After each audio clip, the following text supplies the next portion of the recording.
Hi, I'm Natalie and I'm here with Texas A&M AgriLife, and today we're going to be talking about boosters.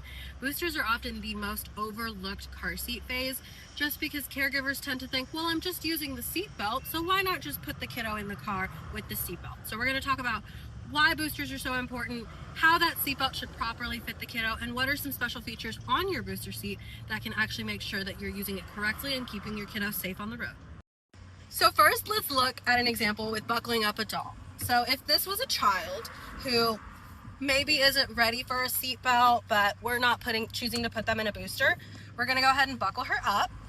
So this is something that we see in real life. So when they're buckled up like this lap portion of the belt tends to kind of ride up into their tummy.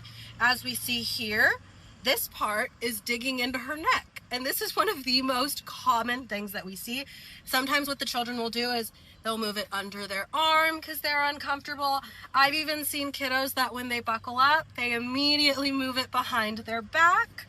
And so then we're only getting this protection here.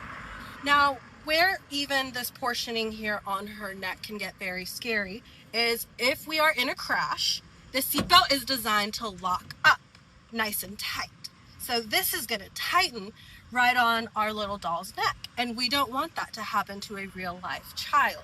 That could lead to some very serious head, neck, and spine injuries, and unfortunately we cannot determine when our crashes occur. If we could, there would be no fatalities on our roadway and every child would be safe.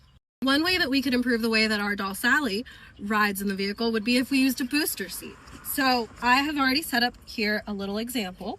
So again, we have our doll, and what the booster does is it really just gives that child a boost. So it is elevating the child so that that seatbelt fits them right at the hips. The important thing to note here is, these seatbelts are designed for adults, so they're not made to fit children.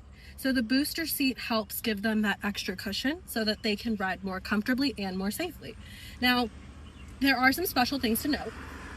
The routing on this seatbelt is very important. You want to make sure that you're using it per the manufacturer instructions. For our seatbelt, or for this car seat, we want to go across the hips, and then the lap shoulder needs to go under closest to the buckle. We do always want to make sure that we have a head restraint wherever the child is sitting with a backless booster. Now, this is a good example here of this child is still okay to sit here, but as they grow, we might need to move to one of the other seating positions off to the side, just so that their head is still protected with that head restraint. Another interesting feature is the shoulder belt guide here. So sometimes what we see with these backless boosters is this seat belt here will still kind of hover over the shoulder, just because those children might not be quite tall enough, but we don't want to keep them in the harness anymore either. So what this does is it helps keep that shoulder belt positioned. Again, like we said with our doll, those seat belts are designed to tighten up in a crash, so that helps position the seat belt for that child's shoulder.